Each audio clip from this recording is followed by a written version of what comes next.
امت مصطفیٰ علی صاحب الصلاۃ والسلام مجموعی طور پر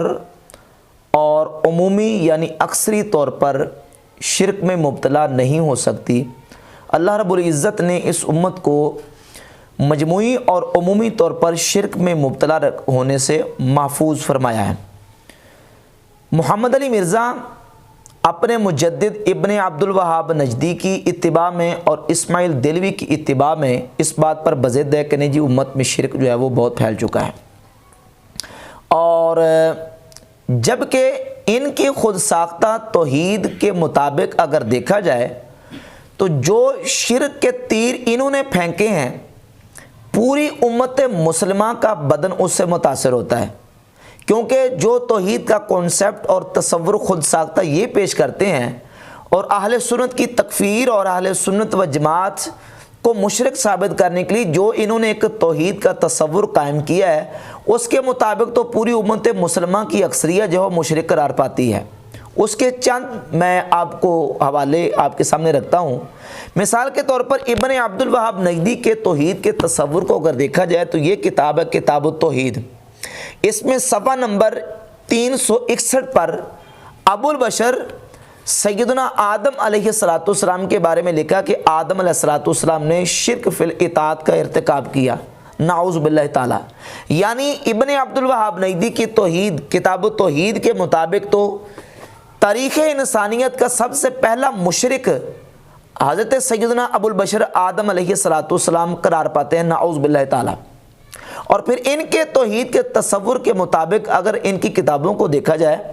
ابن عبد الوہاب نجدی کی کتاب الاصول الثلاثہ یہ اس کی شرح بھی ہے، اور الگ سے بھی جو حاجیوں کو دی جاتی کتابیں یہ کتاب ہے اس کا ترجمہ، یہ اس کی عربی شرح ہے۔ عبد المحسن بن قاسم مسجد نبی کے امام و خطیب نے اس کی شرح کی ہے۔ اس میں وَثِيَابَكَ فَطَهِّرْ قرآن مجید کی آیت کا ترجمہ اور اس کی شرح کرتے ہوئے ابن عبد الوہاب نجدی نے لکھا کہ اے طہر اعمالک عن الشرک، کہ اللہ تعالیٰ نبی علیہ السلام کو حکم دے رہا ہے کہ اپنے اعمال کو شرک سے پاک کیجئے، اپنے اعمال کو شرک سے پاک کیجئے۔ اور یہ کتاب ہے المجموعۃ المفیدہ۔ المجموعۃ المفیدہ کا ترجمہ جو ہے وہ مجموعہ مفیدہ، مفید مجموعہ کے نام سے، اس کے صفحہ نمبر 39 پر لکھتے ہیں کہ وَثِيَابَكَ فَطَهِّرْ کا کیا معنی ہے؟ جواب، اس کا معنی ہے اپنے رب کی عظمت کو توحید کے ساتھ بیان کیجئے اور اپنے اعمال کو شرک سے پاک کیجئے، اپنے اعمال کو شرک سے پاک کیجئے۔ وَالرُّجْزَ فَاهْجُرْ کا کیا معنی ہے؟ تو جواب، اس کا معنی ہے بتوں کو چھوڑ دیجئے اور بت پرستوں سے اپنے آپ کو الگ تھلگ کر لیجئے۔ سوال، نبی صلی اللہ علیہ وسلم اس حالت میں کتنے دن تک رہے؟ اس کا جواب لکھا کہ 10 سال تک، اس کے بعد معراج ہوئی، یعنی نبی کریم صلی اللہ علیہ وآلہ وسلم 10 سال اسی حالت میں رہے، اور پھر اللہ رب العزت نے آپ کو معراج کرویا۔ اور یہ جو حکم ہے وَثِيَابَكَ فَطَهِّرْ، اپنے کپڑوں کو پاک رکھیے، اس کا ترجمہ یہ کیا کہ اپنے اعمال کو شرک سے پاک کیجیے، العیاذ باللہ تعالی۔ اور ابن عبد الوہاب نجدی کے آنے سے پہلے حالات کا ذکر کرتے ہوئے ابن عبد الوہاب نجدی کے پوتے عبد الرحمن بن حسن بن محمد بن عبد الوہاب نجدی نے اپنی کتاب فتح المجید شرح کتاب التوحید کے صفحہ نمبر کتاب توحید کے صفحہ نمبر 6 پر لکھا ہے کہ ابن عبد الوہاب نجدی نے کیا کارنامہ سر انجام دیا۔ لکھتا ہے کہ وَتَصَدَّى لِدَعْوَةِ أَهْلِ نَجْدٍ إِلَى التَّوْحِيدِ الَّذِي هُوَ أَسَاسُ الْإِسْلَامِ وَالْإِيمَانِ، کہ ابن عبد الوہاب نجدی نے نجد والوں کو توحید کی دعوت دی جو کہ اسلام کی بنیاد اور اساس ہے۔ وَنَهَاهُمْ عَنْ عِبَادَةِ الْأَشْجَارِ وَالْأَحْجَارِ وَالْقُبُورِ وَالطَّوَاغِيطِ وَالْأَوْثَانِ، اور ابن عبد الوہاب نجدی نے اس وقت کے لوگوں کو، مسلمانوں کو پتھروں کی، قبروں کی، درختوں کی، شیطانوں کی اور بتوں کی عبادت سے روکا۔ یعنی ابن عبد الوہاب نجدی کے آنے سے پہلے اس وقت مسلمان درختوں کی، پتھروں کی اور شیطانوں کی اور بتوں کی عبادت کرتے تھے، اور ابن عبد الوہاب نجدی نے آ کے روکا۔ جزیرہ عرب کے لوگ عبادت کرتے تھے، العیاذ باللہ تعالی۔ اور ایک اور حوالہ، یہ کتاب اثر الدعوۃ السلفیہ فی توحید المملکۃ العربیہ السعودیہ، اس کے صفحہ نمبر 23 پر جامعہ اسلامیہ جو کہ مدینہ شریف میں بہت بڑی یونیورسٹی ہے، اس کے استاذ حمود بن احمد الرحیلی لکھتے ہیں کہ ابن عبد الوہاب نجدی جب آیا، لکھتا نشأ الامام العلامہ والداعیۃ المجدد شیخ الاسلام محمد بن عبد الوہاب ابن سلیمان التمیمی فی القرن الثانی عشر کہ محمد بن عبداللہ نجدی مجدد 12ویں صدی میں آیا، فی زمن ایسے زمانے میں اشتدت فیہ غربت الاسلام کہ جس وقت اسلام بالکل اجنبی ہو چکا تھا، وغلب علی اہلہ الجہل والبدع والخرافات اور وہاں کے رہنے والے بدعت، جہالت اور خرافات میں پڑے ہوئے تھے، وعبادۃ الانبیاء والصالحین والاشجار والاحجار اور وہاں کے لوگوں پر نبیوں کی عبادت، صالحین کی عبادت اور درختوں اور پتھروں کی عبادت کا غلبہ ہو چکا تھا۔ وہاں کے جو مسلمان تھے وہ نبیوں کی، صالحین کی اور پتھروں کی اور درختوں کی عبادت کرتے تھے۔ یہ ان کی توحید کا تصور ہے کہ ان کی توحید کے تصور کے مطابق اولیاء اللہ، صالحین کے مزارات اور ان کی قبروں کی تعظیم کرنا بھی ان کی عبادت ہے۔ اور میں نے عرض کیا کہ جو شرک کے تیر انہوں نے پھینکے ہیں اس سے تو پوری امت مسلمہ کا جسم متاثر ہوتا ہے۔ پوری دنیا اسلام میں جہاں جہاں اسلامی ممالک موجود ہیں، پوری دنیا میں جہاں جہاں کہیں جہاں مسلمان آباد ہیں وہاں صالحین کے مزارات موجود ہیں، ان کی قبریں موجود ہیں، اور وہاں اہل ایمان، اہل اسلام جو سنی العقیدہ لوگ ہیں وہ ان کی قبور سے، ان کے مزارات سے تبرک حاصل کرتے ہیں۔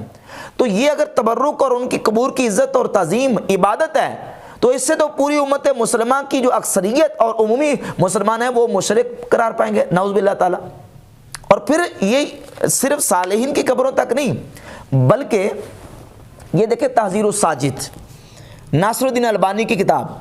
اس کتاب کے صفحہ نمبر 99 پر ناصر الدین البانی لکھا کہ میں 1368 میں جب مسجد نبی شریف کی حاضری کے لیے گیا تو میں نے وہاں دیکھا کہ ایک روضہ رسول کے پیچھے ایک جو نا وہ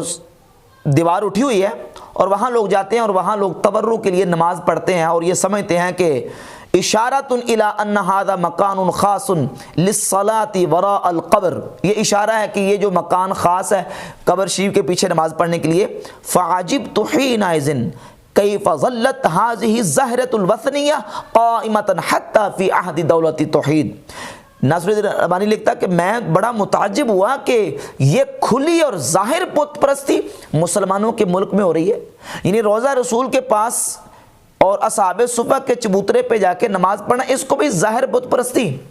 ظاہر قبر پرستی نعوذ باللہ تعالی قرار دے کے ناصر الدین البانی کہتا کہ ہذہ ظاہرۃ الوثنیہ، یہ کھلی بت پرستی مسلمانوں کے ملک میں ہو رہی ہے، اس تبرک کو کھلی بت پرستی قرار دے رہا ہے۔ یہ ان کے جو خود ساختہ توحید کا تصور ہے اس کے مطابق بات کہاں تک جاتی ہے۔ اور پھر اس سے آگے یہ کتاب ہے شرح صدور بتحریم رفع القبور، قاضی شوکانی کی، اس کتاب کے صفحہ نمبر 35 پر حاشیے میں لکھا ہے نبی کریم صلی اللہ علیہ وآلہ وسلم کے مزار پر انوار حضور کی قبر شریف کے بارے میں لکھا ہے فالقبر المعظم المقدس وثن وصنم بكل معانی الوثنیہ، کہ رسول اللہ صلی اللہ علیہ وآلہ وسلم کی قبر مقدس معظم جو ہے وہ ہر اعتبار سے بت ہے، نعوذ باللہ تعالی۔ لو کان الناس یعقلون، اگرچہ لوگ عقل نہیں رکھتے۔ تو آپ اندازہ کریں کہ ان کے شرک کے فتووں سے اور ان کی جو خود ساختہ توحید جو انہوں نے اپنا معیار قائم کیا ہوا ہے اس سے تو امت مسلمہ کی مجموعی اور اکثری تعداد جو ہے وہ مشرک قرار پاتی ہے۔ اور یہی بات اسماعیل دہلوی نے اپنی کتاب تقویۃ الایمان کے صفحہ نمبر 23 پر لکھی ہے، لکھتا ہے کہ اول کہتا ہے کہ سننا چاہیے کہ شرک لوگوں میں بہت پھیل رہا ہے اور اصل توحید نیاب، یعنی مسلمانوں میں شرک بہت زیادہ آ چکا ہے اور اصل توحید نیاب، توحید بالکل تھوڑی سی رہ گئی ہے۔ حالانکہ قرآن مجید اور احادیث طیبات آپ پڑھ کے دیکھیں، نبی پاک صلی اللہ تعالیٰ علیہ وآلہ وسلم کی امت مصطفیٰ یہ خیر امت ہے، یہ امت وسط ہے۔ سورہ آل عمران کی آیت نمبر 110 میں اللہ رب العزت فرماتا ہے کہ کنتم خیر امت اخرجت للناس، تم بہترین امت ہو جو لوگوں کے لیے نکالی گئی۔ اور سورۃ البقرہ کی آیت نمبر 143 میں وَكَذَلِكَ جَعَلْنَاكُمْ أُمَّةً وَسَطًا، اور ایسے ہی ہم نے تمہیں امت وسط بنایا، امت وسط بنایا لِتَكُونُوا شُهَدَاءَ عَلَى النَّاسِ، تاکہ تم لوگوں پر گواہ ہو جاؤ۔ اب یہ امت خیر ہے، امت وسط ہے، اور نبی پاک صلی اللہ تعالیٰ علیہ وآلہ وسلم ارشاد فرماتے ہیں، صحیح بخاری کی 6528 نمبر حدیث ہے، فرماتے ہیں کہ کل جنتی جو جنت میں داخل ہوں گے، حضور فرماتے ہیں اس ذات کی قسم جس کے دست قدرت میں میری جان ہے، میری امت آدھے جنتی وہ ہوں گے جو میری امت کے لوگ ہوں گے۔ یعنی امت کی فضیلت بیان فرمائی رسالت مآب صلی اللہ علیہ وسلم نے۔ اور حضور علیہ السلام کی حدیث جامع ترمذی میں 2546 نمبر اور سنن ابن ماجہ میں 4299 نمبر، حضور فرماتے اہل الجنت 20 و 100 صف، جنتیوں کی 120 صفیں ہوں گی، 80 من هذه الامه و40 من سائر الامم، 80 صفیں صرف اس امت کی ہوں گی، 100 کل نبیوں کی امتوں کی صفیں 120 ہوں گی، اور ان میں سے جو ہے وہ 80 صفیں اس امت کی اور 40 صفیں جو ہے وہ باقی امتوں کی ہوں گی۔ یہ اس امت کی فضیلت ہے،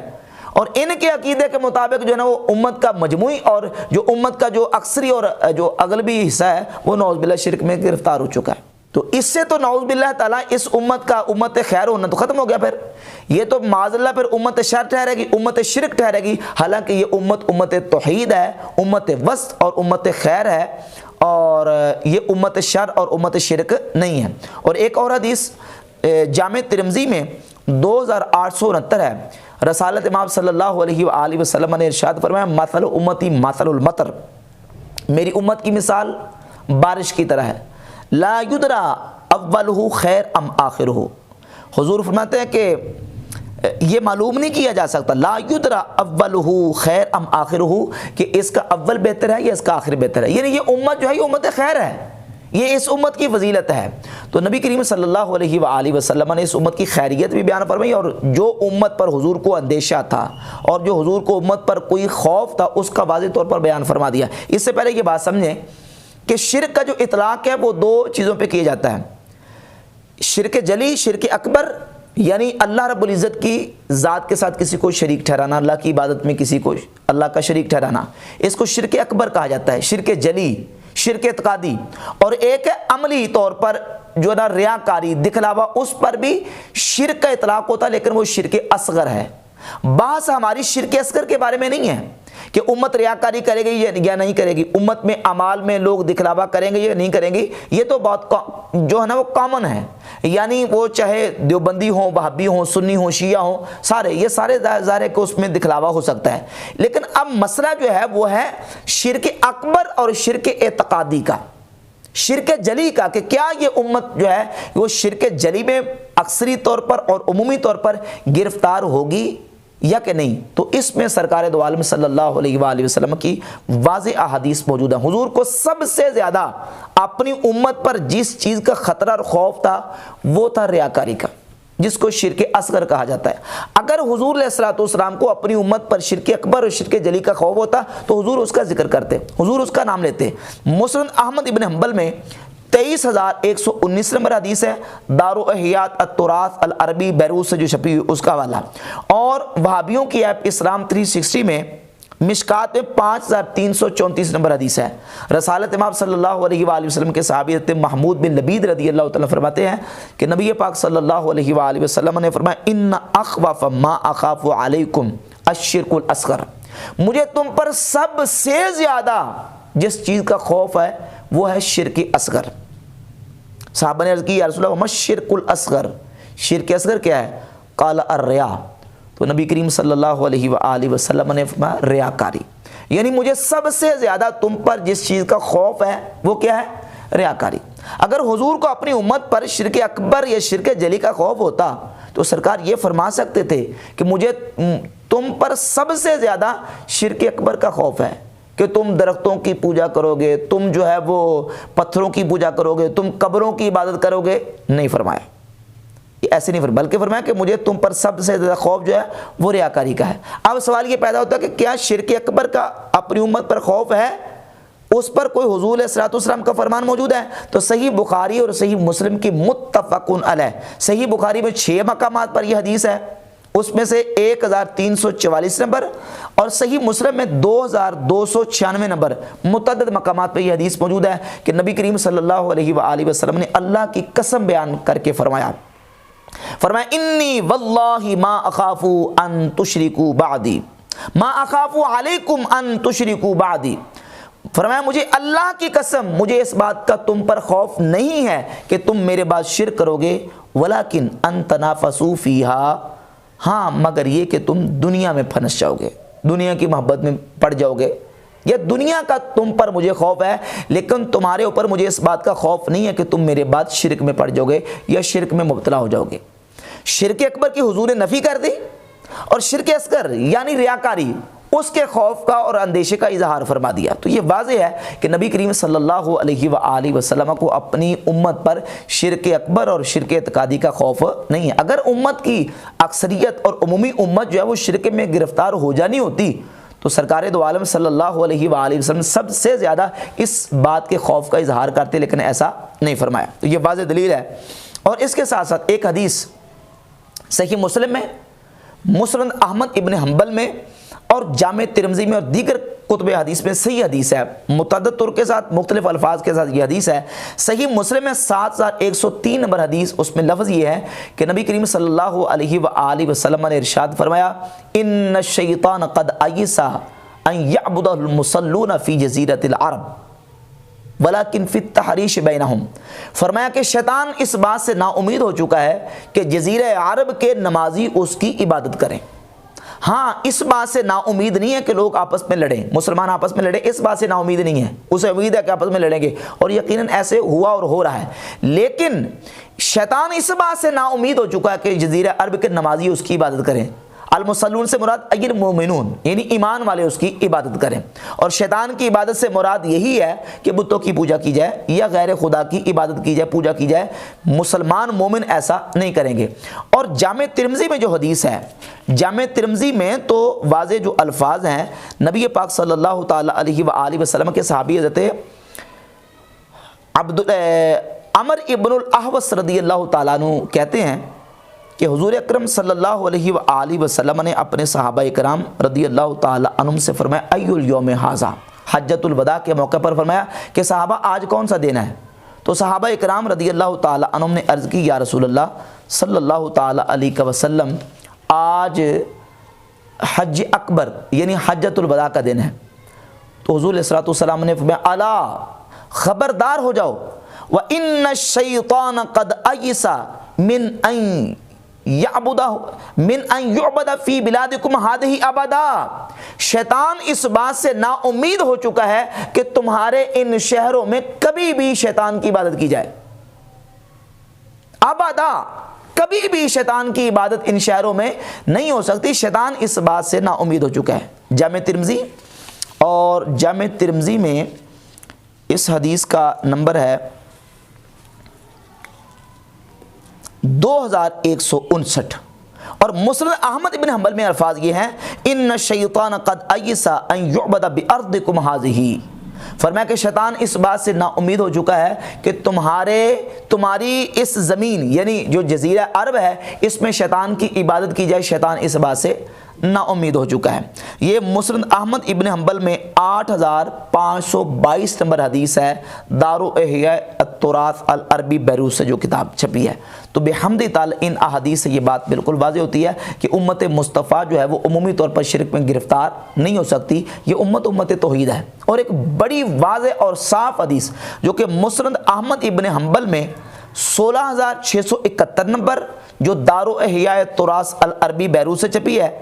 اور ایک اور دوسری جو مسند احمد بن حنبل غیر مقلد احمد شاکر کی تحقیق کے ساتھ اور حمزہ احمد زین کی تحقیق کے ساتھ شائع ہوئی ہے، اس میں 17056 نمبر اس حدیث کا نمبر ہے، اور محقق غیر مقلد نے اس کو کہا اسنادہ حسن، اس کی سند حسن ہے۔ اور وہ حدیث یہ کہ حضرت شداد بن اوس رضی اللہ تعالیٰ عنہ نبی پاک صلی اللہ تعالیٰ علیہ وآلہ وسلم کے صحابی، وہ کہتے ہیں کہ نبی پاک علیہ السلام کی بارگاہ اقدس موجود تھا، تو حضور نے فرمایا کہ اتخوف علی امتی الشرک والشہوۃ الخفیہ،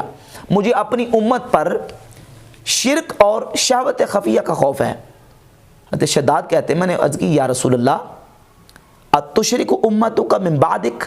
حضور کیا آپ کی امت آپ کے بعد شرک کرے گی؟ قال نعم، فرمایا ہاں کرے گی،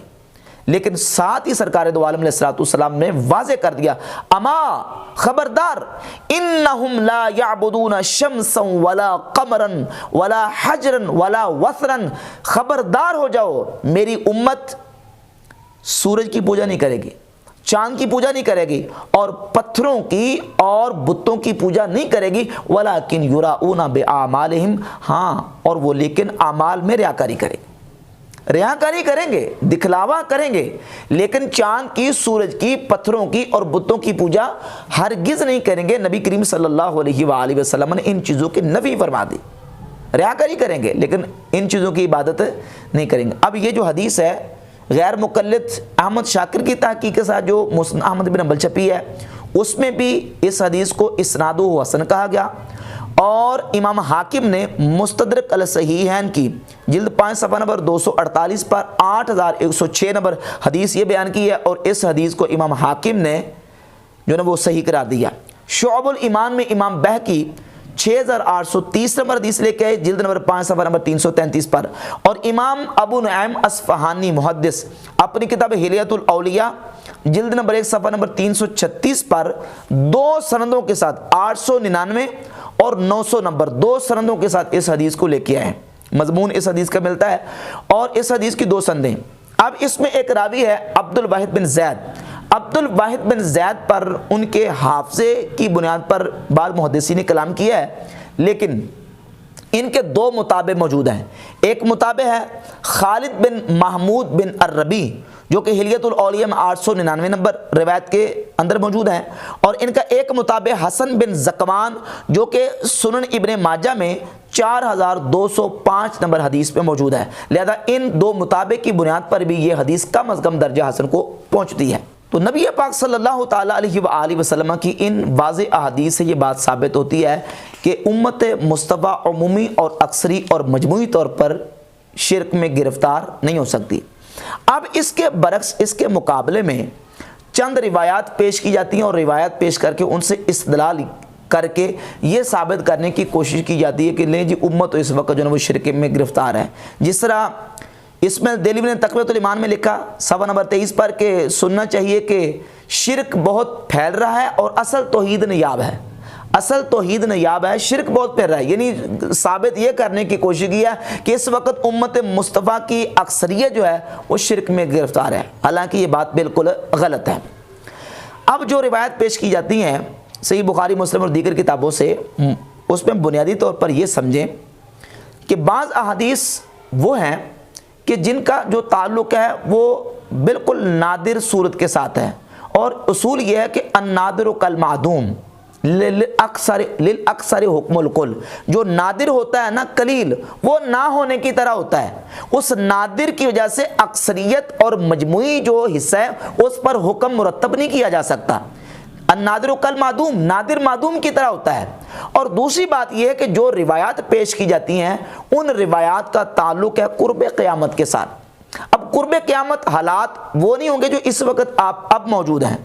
اور جس وقت جو امت ان حالات سے جو نا وہ گزر رہی ہے یہ حالات نہیں ہوں گے، بلکہ قرب قیامت حالات بہت زیادہ چینج اور تبدیل ہوں گے۔ مثال کے طور پر 1-2 روایت پہلے سنیں کہ قرب قیامت حالات کس طرح ہوں گے۔ نبی پاک صلی اللہ تعالیٰ علیہ وآلہ وسلم نے ارشاد فرمایا،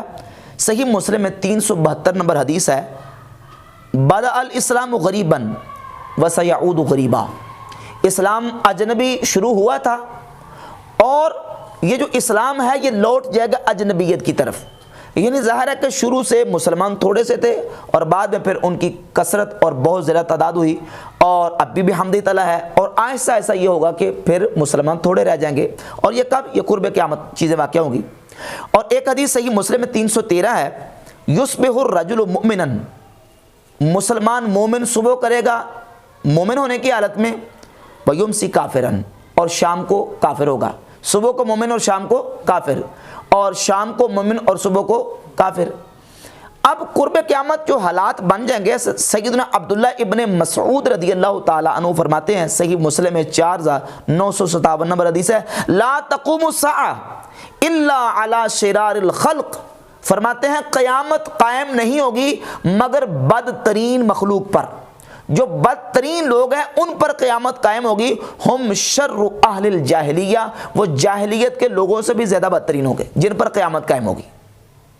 اور قرب قیامت اس طرح کے لوگ رہ جائیں گے۔ اب دیکھیں پہلے وہ حدیثیں جن سے استدلال کرتے ہیں، مثلا صحیح بخاری کی 7116 نمبر حدیث ہے، اور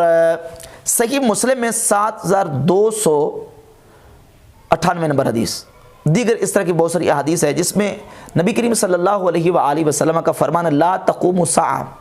قیامت قائم نہیں ہوگی حتی تضطرب الیات نساء دوس علی ذی الخلصۃ، فرمایا قیامت قائم نہیں ہوگی حتیٰ کہ قبیلہ دوس کی عورتوں کی سرینیں ذی الخلصہ کے بت کے پاس جو ہیں اس کے اوپر ان کی سرینیں جو حرکت نہ کریں۔ مراد یہ ہے کہ ذی الخلصہ جو بت ہے اس کی عبادت جب تک نہیں کی جائے گی اس وقت تک قیامت قائم نہیں ہوگی، صحیح بخاری میں بھی اور صحیح مسلم میں، اور سنن ابی داؤد میں یہ حدیث ایک ہے کہ قیامت اس وقت تک قائم نہیں ہوگی جب تک کہ میری امت کے کچھ قبیلے جو ہیں وہ مشرکین کے ساتھ جا کے نہ مل جائیں۔ ان احادیث اور روایات کو بیان کر کے استدلال یہ کیا جاتا ہے کہ امت جو اس وقت جو ہے نا وہ اکثر حصہ شرک میں گرفتار ہے، جبکہ اگر ان احادیث کو آپ تفصیل اور ڈیٹیل کے ساتھ دیکھتے ہیں تو واضح ہوگا کہ ان کا تعلق قرب قیامت کے ساتھ ہے۔ مثلا صحیح مسلم میں 7299 7299 حدیث ہے، ام المؤمنین سیدتنا عائشہ صدیقہ رضی اللہ تعالیٰ عنہ فرماتی ہیں کہ نبی پاک صلی اللہ تعالیٰ علیہ وآلہ وسلم نے فرمایا لا یذهب اللیل والنہار حتی تعبد اللات والعزی، فرمایا کہ دن اور رات نہیں جائیں گے، یعنی قیامت اس وقت تک قائم نہیں ہوگی جب تک کہ لات اور عزیٰ کی عبادت نہ کی جائے، جب تک لات اور عزیٰ کی عبادت نہیں کی جائے گی قیامت اس وقت تک قائم نہیں ہوگی۔ سیدہ عائشہ نے جب حضور علیہ السلام کا یہ فرمان سنا تو فوراً سرکار دو عالم علیہ السلام کی بارگاہ اقدس میں عرض کی یا رسول اللہ میں تو سمجھتی تھی کہ جب سے یہ آیت نازل ہوئی ہے سورہ توبہ کی آیت نمبر 33 هو الذی ارسل رسولہ بالہدی ودین الحق لیظہرہ علی الدین کلہ ولو کرہ المشرکون، کہ اللہ اپنے دین کو تمام ادیان پر غالب کرے گا، جب سے یہ آیت نازل ہوئی ہے میں یہ سمجھتی تھی کہ معاملہ ایسے ہی رہے گا۔ تو نبی کریم صلی اللہ علیہ وسلم نے فرمایا عائشہ معاملہ ایسے ہی رہے گا، یہ معاملہ ایسے ہی رہے گا حتیٰ کہ یبعث اللہ ریحا طیبہ، حتیٰ کہ اللہ رب العزت ایک پاکیزہ ہوا کو بھیجے گا، اور مصدق کے حق میں دیگر کتابوں میں یہ ہے کہ وہ بڑی ملائم ہوگی اور خوشبودار ہوا ہوگی، اور فرمایا کہ جب اللہ رب العزت اس ہوا کو بھیجے گا تو جو بھی مومن مسلمان جس کے دل میں رائی کے دانے کے برابر بھی ایمان ہوگا فتوفا، وہ تمام کے تمام کو فوت کر دے گی یہ ہوا، اور تمام کے تمام اہل ایمان دنیا سے رخصت ہو جائیں گے۔ پھر کیا ہوگا فیبقى من لا خیر فیہ، بس وہ لوگ باقی رہ جائیں گے جن میں کوئی خیر اور بلائی نہیں ہوگی، فیرجعون الی دین آبائہم، اور وہ لوگ اپنے آباء و اجداد کے دین کی طرف واپس لوٹ جائیں گے، یعنی بتوں کی بات کرنی شروع کر دیں گے۔ کون؟ جن میں خیر نہیں ہوگی، اور کب؟ جب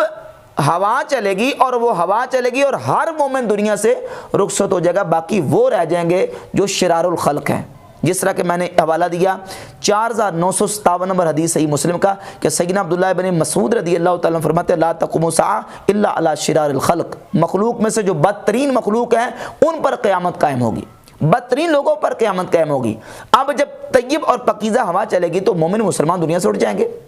اب وہ ہوا کب چلے گی؟ قیامت کے قریب، جب بالکل قیامت کے بالکل پاس وقت آ جائے گا تو اس وقت یہ ہوا چلے گی۔ لیکن اسماعیل دہلوی کو مسلمانوں کو مشرک بنانے کا اتنا شوق چڑھا ہوا تھا، یہ کتاب تقویۃ الایمان اس کے صفحہ نمبر 96 پر اسی حدیث کو بیان کر کے تو اسماعیل دہلوی نے لکھا 100 پیغمبر خدا کے فرمانے کے مطابق ہوا، یعنی وہ ہوا چل گئی اور اس وقت تو بس ہر طرف شرک ہی شرک پھیل چکا ہے، یعنی اس عبارت سے کہ 100 پیغمبر خدا کے فرمانے کے مطابق ہوا، یہ بات واضح ہوتی ہے کہ نعوذ باللہ تعالیٰ وہ ہوا چل چکی ہے اور پوری دنیا سے مسلمان فوت ہو چکے ہیں اور اب صرف مشرک اور کافری باقی بچ گئے ہیں، الیاذ باللہ تعالیٰ۔ حالانکہ وہ یہ واقعہ کب پیش آئے گا؟ قرب قیامت۔ اور صحیح مسلم کی 7298 58 نمبر 7258 نمبر حدیث ہے، جس میں نبی پاک صلی اللہ تعالیٰ علیہ وآلہ وسلم نے جو قرب قیامت جو لوگ بتوں کی عبادت کریں گے اس حدیث کو بیان کیا، تو فرمایا کہ ان امتی سیبلغ، بلکہ اس کا حدیث کا شروع یہ کہ اللہ رب العزت نے میرے لیے زمین کو سمیٹ دیا اور میں نے زمین کے فرأیت مشارقہا و مغاربہا، میں نے اس کے مشرق کو اور مغرب کو دیکھ لیا۔ اور حضور فرماتے ہیں کہ جہاں تک اللہ رب العزت نے میرے لیے زمین کو سمیٹا مشرق اور مغرب تک، ان امتی سیبلغ ملکہا ما زوی لی منہا، اللہ رب العزت میری امت کی حکومت کو وہاں تک پہنچائے گا جہاں تک میرے لیے زمین کو سمیٹا گیا ہے۔ کہاں تک؟ مشرق سے لے کر مغرب تک، یعنی امت مصطفیٰ کی حکومت اور سلطنت مشرق سے لے کر مغرب تک جائے گی۔ جا چکی ہے یا جانی ہے؟ وہ جانی ہے، اور ظاہر ہے کہ وہ امام مہدی رضی اللہ تعالیٰ عنہ تشریف لائیں گے، حضرت سیدنا عیسیٰ علیہ السلام کا نزول ہوگا، یہ سارا واقعہ اس وقت پیش آئے گا۔ اچھا، اب وہ حکومت مسلمانوں کو مشرق سے لے کر مغرب تک ملنی ہے، ابھی ہوا چلنی ہے، لیکن یہ ہوا چلا کے بیٹھے ہوئے ہیں، اور یہ گویا کہ امت کو جناب صرف اپنے اس خود ساختہ توحید کے نشے کے اندر مست ہو کے وہ مسلمانوں کو مشرک بنانے کے در پہ ہیں۔ تو یہ سارے واقعات بتاتے ہیں، اور اس حوالے سے ایک اور حدیث بھی ہے، امام حاکم اپنی کتاب المستدرک الصحیحین کی جلد نمبر 5 صفحہ نمبر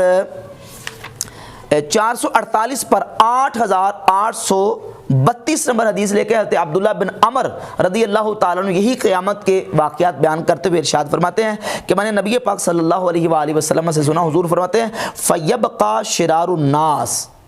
صرف جو بدترین لوگ ہیں نا وہ رہ جائیں گے، فَيَتَمَثَّلُ لَهُمُ الشَّيْطَانُ، پھر شیطان ان کے پیچھے لگ جائے گا اور ان کو اکسائے گا، بہکائے گا، پھسلائے گا اور کہے گا اَلَا تَسْتَجِيبُونَ وَيَأْمُرُهُمْ بِالْأَوْثَانِ، انہیں کہے گا تم میرا جواب کیوں نہیں دیتے، اور پھر ان کو حکم دے گا یَأْمُرُهُمْ بِالْأَوْثَانِ، بتوں کی عبادت کا، فَيَعْبُدُونَهَا، پس وہ لوگ جو شرار الخلق ہیں وہ بتوں کی عبادت کریں گے، کب؟ قرب قیامت۔ تو ان حدیث سے بحمد تعالیٰ یہ بات بالکل واضح، اور واقعات جو نا ان سے واضح ہوئی یہ بات کہ امت مصطفیٰ جو ہے وہ مجموعی اور اکثری اور عمومی طور پر شرک میں گرفتار نہیں ہو سکتی، اور یہ جو روایات اور احادیث پیش کرتے اور ان سے استدلال کرتے ہیں ان کا تعلق قرب قیامت کے ساتھ ہے۔